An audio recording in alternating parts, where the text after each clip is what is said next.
Halo, selamat pagi saudara, apa kabar Anda hari ini? Senang sekali saya Wafik Asisa bisa kembali menyapa Anda dalam Sapa Sulsel di Kompas TV Independen Terpercaya.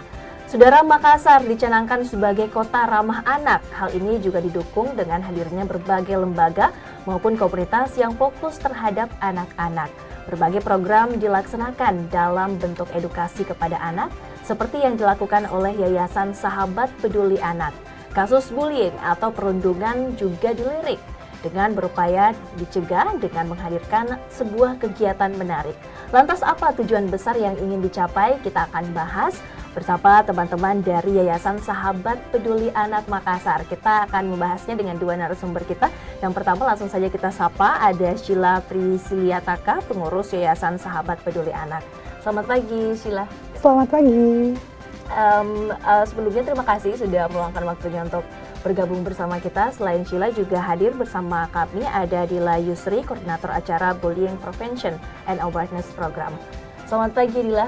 Pagi. Apa kabar hari ini? Alhamdulillah baik. Alhamdulillah baik. Salam sehat ya teman-teman. Iya. Senang sekali di episode kali ini kita akan ngobrolin soal bagaimana kemudian perlindungan terhadap anak-anak khususnya di Kota Makassar. Namun sebelum jauh membahas hal itu, kita mau kenalan dulu nih dengan Yayasan Sahabat Peduli Anak. Bisa dijelaskan terlebih dahulu Sheila, ini yayasan yang seperti apa, kemudian bagaimana eksistensinya saat ini? Baik, yayasan ini adalah salah satu yayasan non-profit yang sudah berjalan selama 8 tahun ya di Kota Makassar, dan juga kita fokus kepada anak-anak dan juga keluarga yang berhubungan dengan krisis. Jadi program kita juga banyak pergi ke rumah sakit, kunjungan-kunjungan, ada inspiring class juga, dan juga yang terpenting buat kita ketahui bahwa keuangan kita sangat terbuka. Ya, kita bisa dilihat di donatur-donatur, bisa melihatnya di sosial media kami, seperti itu. Baik, bisa dibilang ini yayasan yang fokus begitu ya terhadap bagaimana pemberdayaan anak, perlindungan anak, bahkan tadi sempat disinggung juga terkait dengan kesehatan anak. Apa kemudian yang melatar belakangi ataupun mendorong teman-teman begitu ingin fokus khusus untuk anak? Karena kita melihat saat ini fokus kebanyakan itu orang-orang pada anak itu agak sedikit berkurang ya. Jadi kita melihat dan yayasan kita juga memfokuskan karena kepedulian kita terhadap anak. Dan kemudian kita juga memang sama-sama memiliki hati ya untuk anak-anak bisa dijangkau dan mereka bisa berkembang secara aman dan sehat. Ya, secara Seperti aman itu. dan sehat. Ya. Apakah teman-teman juga melihat begitu di Makassar bahwa apakah anak-anak di Makassar juga punya tantangan tersendiri begitu bagi pertumbuhan mereka? Seperti apa teman-teman melihat ini? Kalau ke Dila terlebih dahulu bagaimana? Oke. Jadi menambahkan, jadi kami berdiri sejak tahun 2016. Jadi waktu itu tahun 2016 berkeliling ke rumah sakit, salah satunya founder kami, Bu Yunika Wirawan, waktu itu menemukan ada anak yang jadi korban. Jadi korban bukan cuma kekerasan secara fisik, tapi juga kekerasan secara seksual. Nah, mulai dari situlah mulai tergerak. Itu program-program itu juga masih bersangkutan sampai sekarang.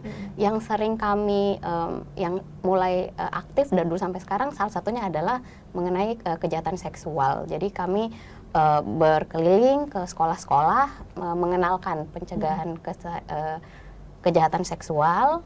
Itu terus ada juga yang tadi inspiring class, juga kami juga mengunjungi adik-adik yang terkena kanker ya, karena kami punya 2 pilar yaitu generosity dan knowledge. Jadi kami, kalau semoga tidak overclaim ya, jadi salah satu-satunya yayasan non-profit yang berhubungan dengan anak di Makassar yang mengembangkan edukasi secara kreatif, pendekatannya edukasi kreatif. Nah, bisa dijelaskan juga bentuk-bentuk pendekatan yang dilakukan begitu ketika menjalankan programnya khususnya kepada anak itu seperti apa? Oke. Jadi yang rutin juga kami mengunjungi adik-adik. Jadi di Rumah Sakit Wahidin itu ada ruangan khusus anak-anak ya, biasanya itu sekitar 70-an anak-anak di situ. Jadi kami mengunjungi, tapi kami mengunjunginya itu dengan menggunakan cosplay. Jadi ada yang tiba-tiba jadi Putri Salju, ada yang dari Elsa, ada dari Iron Man. Nah itu anak-anak begitu kita datang, mereka happy, mereka senang. Jadi ya kami bahkan nyanyi nari bareng gitu sama mereka, itu salah satunya. Terus kami juga mengunjungi, jadi kami ada beberapa tempat rumah singgah. Jadi itu kami datang ke sana, kami tapi mengajar, tapi kami mengajarnya bukan akademik. Jadi kami mengajar main-main sama mereka, bikin eksperimen yang seru gitu sih. Baik, jadi pendekatan yang dilakukan lebih ke pendekatan kreatif Iya, gitu ya, betul. supaya anak-anak juga bisa tertarik begitu Iya. untuk bisa sama-sama berpartisipasi betul. dari kegiatan yang teman-teman lakukan. Saya kemudian ke Sheila. Yep. Selain tadi yang dijelaskan oleh Dila terkait dengan program-program yang dijalankan, sejauh ini memang program-program yang dijalankan fokus untuk menyasar anak-anak. Apakah kemudian selama sejak 2016 dibentuk, teman-teman juga fokus untuk memberikan edukasi kepada orang tua yang juga punya peran yang besar begitu untuk perkembangan anak-anak? Ya, jadi kita bukan hanya kepada anaknya saja ya, tapi kita juga membuat pendekatan, membuat seminar-seminar kepada orang tua, terutama orang-orang tua yang memiliki anak dengan kebutuhan khusus, anak yang menderita kanker. Kenapa? Agar kita dukung mereka bukan hanya secara anak-anaknya saja, tetapi mental orang tua juga kita jaga agar mereka bisa mendukung anak-anak mereka untuk bisa sembuh, seperti itu. Baik, teman-teman sendiri melihat sejauh ini sejak 2016 hingga kemudian hari ini masih konsisten begitu untuk melakukan kegiatan-kegiatan kreatif. Anda melihat tantangan besar begitu yang dihadapi oleh teman-teman selama melakukan kegiatan ini di lapangan itu seperti apa, dan mengapa kemudian gerakan ini perlu masif untuk sama-sama kita lakukan? Oke, tantangan untuk kita itu untuk bisa diterima ya, untuk bisa eksis, dan sampai saat ini sebenarnya banyak sih ya, dengan kepercayaan masyarakat juga, dengan melihat yayasan dan juga program-program kita, itu membuat kita tetap terus bertumbuh, mengembangkan kreativitas kita dengan program-program yang ada supaya bisa menyentuh hati dari masyarakat, seperti itu. Baik, kita harus jeda terlebih dahulu saudara, dan setelah ini kita akan bahas lebih jauh seperti apa kemudian program-program kreatif yang diadakan oleh teman-teman dari Yayasan Sahabat Peduli Anak. Kami akan kembali usai jeda berikut ini.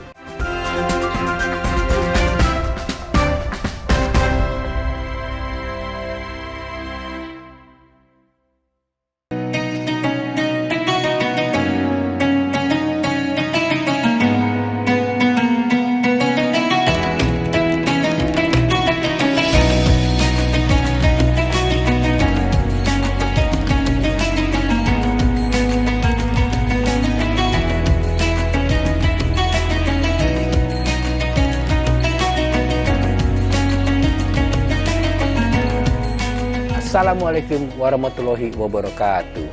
Setelah menjalankan ibadah puasa selama bulan Ramadan, kita sambut hari yang suci dengan penuh kebahagiaan. Mari rayakan kebersamaan di hati. Eratkan silaturahmi di hari yang fitri. Selamat Idul Fitri 1445 Hijriah. Minal aizin wal faizin. Mohon maaf lahir dan batin. Wassalamualaikum warahmatullahi wabarakatuh. Raih kemuliaan informasi terkini dari segala lini Pan Berita Utama akan menyajikan sejumlah informasi menarik yang paling mengundang atensi. Kami kompilasi berita pilihan yang sudah kami siapkan untuk Anda. dan jadikan referensi utama untuk Anda. Dan Anda tetap bersama kami. Terima kasih. Sampai jumpa. Berita utama. Ikuti pada jam-jam berikut. Live di Kompas TV.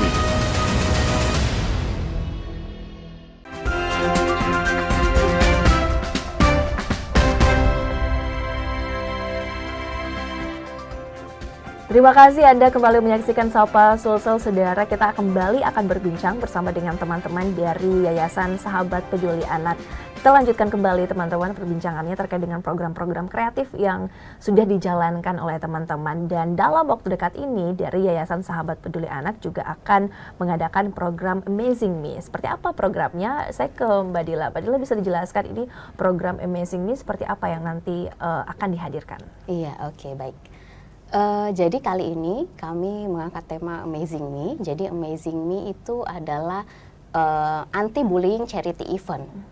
Jadi kami seperti tadi yang sudah dijelaskan di awal, jadi kami sifatnya itu kreatif tapi ada edukatif juga pastinya. Jadi kali ini dia sifatnya edutainment. Jadi ada edukasi di dalamnya tapi juga tetap entertain karena kita tahu kalau misalnya anak-anak, jangan kan anak-anak, yang dewasa pun seperti itu. Kalau misalnya menerima sesuatu hanya dari satu arah, misalnya biasanya mungkin agak bosan atau tidak ada yang tertinggal.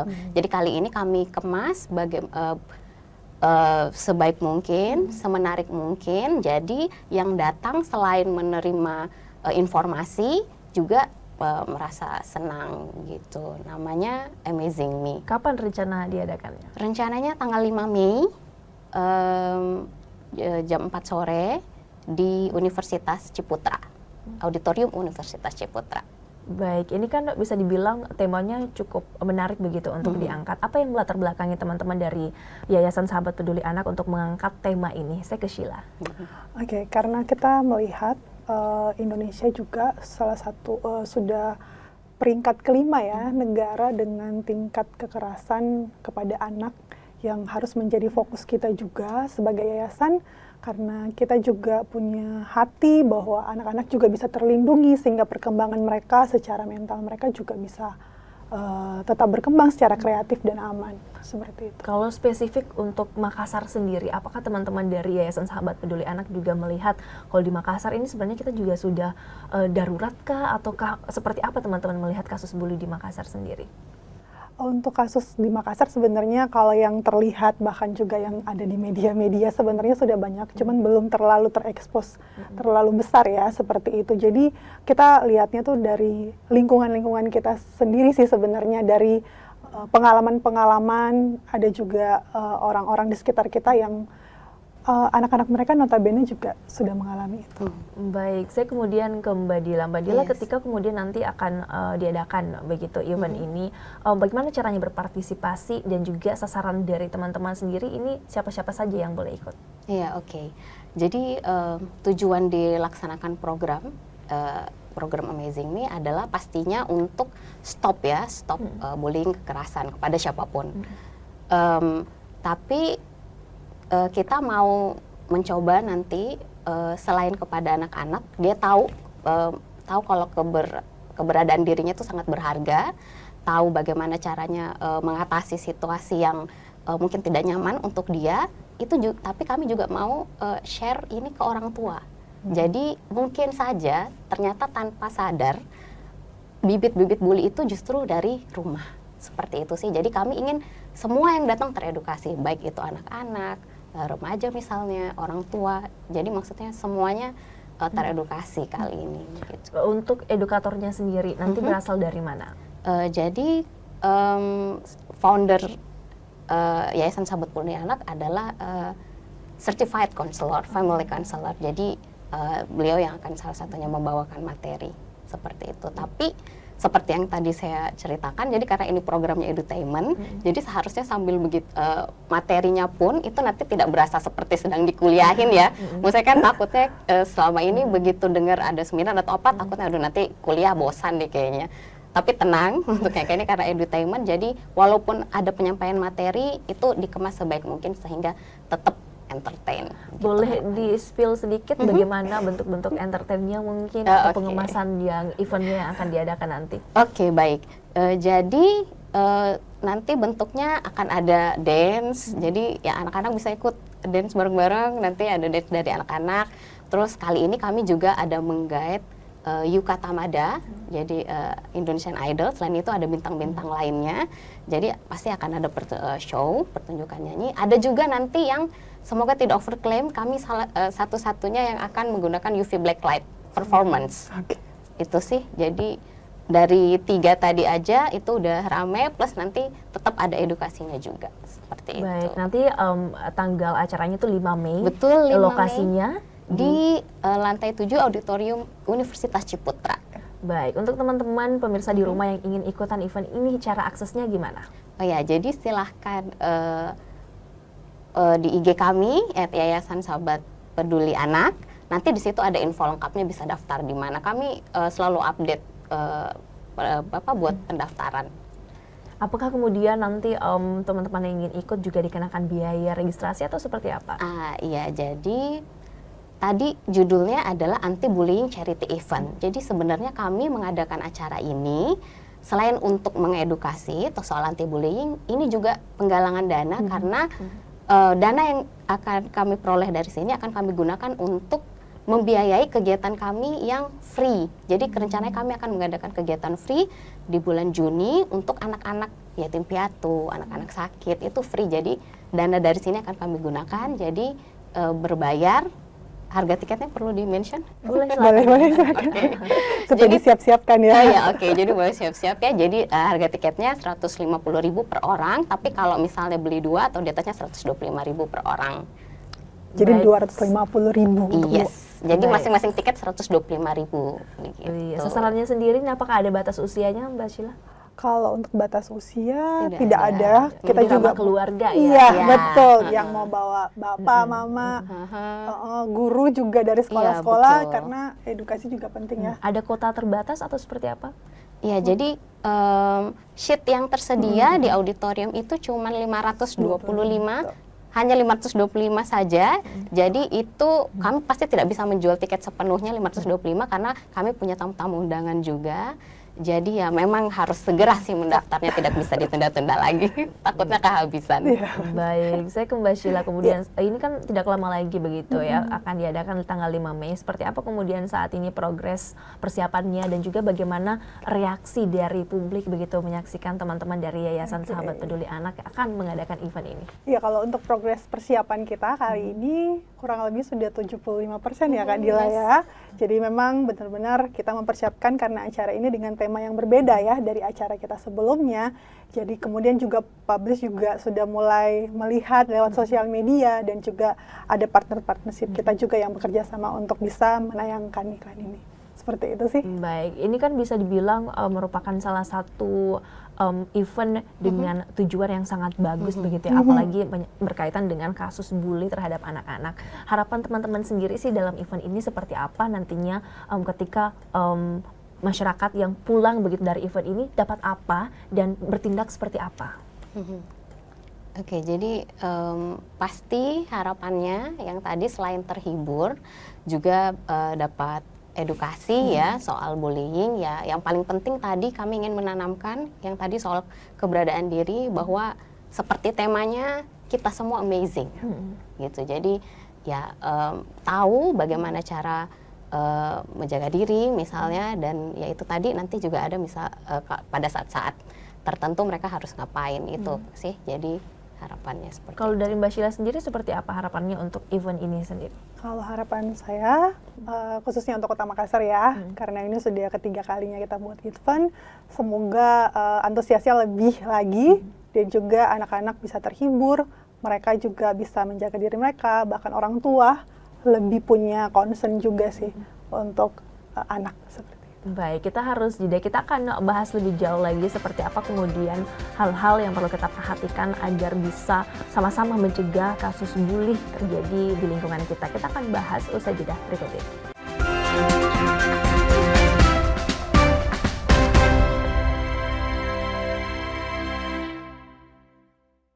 Informasi terkini dari segala lini Pan Berita Utama akan menyajikan sejumlah informasi menarik yang paling mengundang atensi. Kami kompilasi Berita pilihan yang sudah kami siapkan untuk Anda. dan jadikan referensi utama untuk Anda. Dan Anda tetap bersama kami. Terima kasih. Sampai jumpa. Berita utama. Ikuti pada jam-jam berikut. Live di Kompas TV.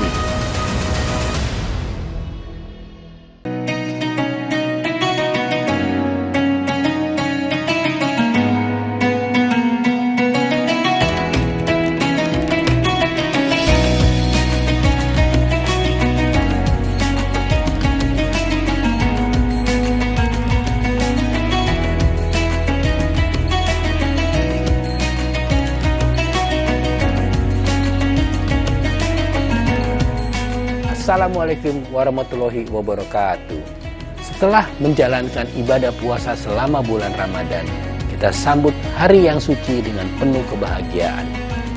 Mari rayakan kebersamaan di hati. Eratkan silaturahmi di hari yang fitri.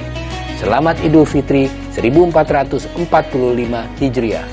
Minal aizin wal faizin. Mohon maaf lahir dan batin. Wassalamualaikum warahmatullahi wabarakatuh. Raih kemuliaan.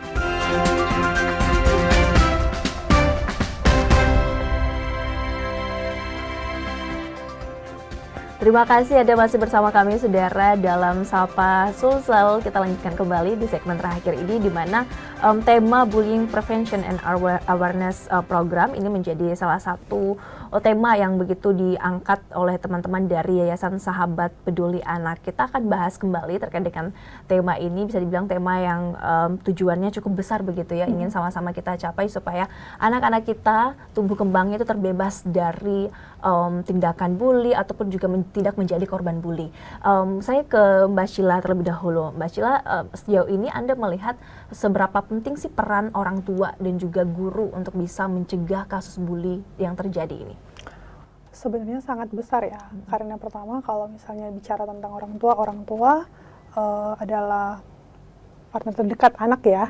Jadi dari orang tua, dari keluarga, dari unit terkecil itu harus melihat bahwa anak tidak menjadi pelaku, bahkan juga jadi korban dari bullying sendiri. Jadi itu penting mengedukasi orang tua supaya mereka punya concern dan prihatin khususnya untuk tindak kekerasan kepada anak mereka. Baik, sejauh ini kita juga melihat begitu di sosial media, bahkan di lingkungan kita banyak yang menjadi korban bully, bahkan juga menjadi pelaku bully itu sendiri. Sejauh ini kalau Mbak Dila melihat bagaimana kemudian penanganannya, apakah sudah cukup maksimalkah atau perlu lagi nih penanganan terhadap kasus-kasus bully ini perlu ditingkatkan lagi? Seperti apa pandangan Anda? Oke. Jadi sebelum kami meluncurkan kegiatan ini, sebenarnya kami sudah sempat buka Q&A di IG gitu, dan ternyata banyak yang cerita. Jadi yang cerita bahkan bukan cuma korban bully, pembulinya pun bahkan cerita. Yang bikin miris adalah ternyata pembuli itu bahkan ada yang cuma ikut-ikutan, atau kayak misalnya mau diterima di suatu golongan gitu. Jadi miris, padahal si korbannya ini bisa aja begitu terluka hatinya, misalnya dia bisa sampai depres, bisa sampai bahkan yang mengerikan mengakhiri hidupnya ya. Nah kayak gitu. Jadi menurut kami ya memang perlu banget edukasi ini buat sampai ke semua orang bahwa ya bully itu efeknya bisa sangat besar, bisa sangat mengerikan gitu. Jadi kalau kita tidak mulai dari sekarang, nah itu pasti bisa makin menjadi-jadi dan korbannya makin bertambah pastinya. Tapi kalau tadi pertanyaannya, menurut kami pasti itu masih sangat kurang ya, jujur sebenarnya. Bahkan beberapa korban bahkan dilarang untuk speak up misalnya, karena ada sesuatu yang memang harus dijaga misalnya. Itu yang kami mau coba terus tanamkan ke anak-anak bahwa itu tidak nyaman, kalian boleh speak up, kalian boleh say no. Baik, saya kemudian ke Mbak Sheila. Mbak Sheila, Anda melihat kasus pembulian perundungan yang terjadi di lingkungan kita, apakah kepedulian dan kepekaan masyarakat khususnya di Makassar cukup tinggi juga kah? Atau terkadang mungkin memang kitanya yang mengabaikan, atau seperti apa Anda melihat ini? Mungkin karena kalau saya lihat sih masih kurang ya, karena itu tadi edukasinya mungkin belum sampai ke semua lini masyarakat, bahkan kepedulian kita juga untuk melihat kasus-kasus di sekitar kita juga belum terlalu tinggi, karena mungkin kita tidak tahu apakah itu benar-benar sudah masuk dalam kasus bullying atau tidak, seperti itu sih. Jadi memang penting edukasi ini supaya masyarakat juga bisa tahu dan mereka juga bisa membantu korban-korban, bahkan mereka juga bukan sebagai pelaku dari bullying. Kalau Mbak Dila sendiri, bagaimana sih cara kita supaya bisa meningkatkan kepedulian dan kepekaan begitu terhadap kasus bully yang terjadi di lingkungan kita? Iya. Menurut saya yang paling penting adalah itu tadi, kita jangan menormalize ya. Jadi menurut saya selama ini mungkin ada bully-bulian yang secara kita tidak sadar misalnya, baik itu secara fisik ataupun verbal misalnya. Nah itu kita perlu tahu tuh kalau ternyata ini udah sampai masuk, sebenarnya udah masuk bullying, sebenarnya ada yang terluka misalnya. Walaupun kadang orang menormalize bilang itu cuman candaan misalnya, yang kayak gitulah. Baik, saya ke Mbak Sheila kembali. Mbak, ketika kemudian nih kita sebagai masyarakat melihat ataupun menyaksikan terjadi perundungan di lingkungan kita, langkah yang paling pertama begitu yang harus kita lakukan itu seperti apa sebenarnya? Kalau kita melihat ada tindakan begitu ya sebaiknya kita benar-benar waspada untuk tidak terjadi lagi, dan juga kita juga bisa datang mungkin untuk menyampaikan itu kepada pihak yang terkait ya, yang dalam hal ini mungkin polisi, untuk bisa aware dengan keadaan-keadaan yang terjadi di sekitar kita seperti itu. Intinya jangan diam ya. Ya, istilahnya speak up lah. Ya, Jangan speak menganggap up. bahwa itu sesuatu yang biasa seperti itu. Dimulai dari anak-anak seperti itu. Baik, terakhir nih bisa berikan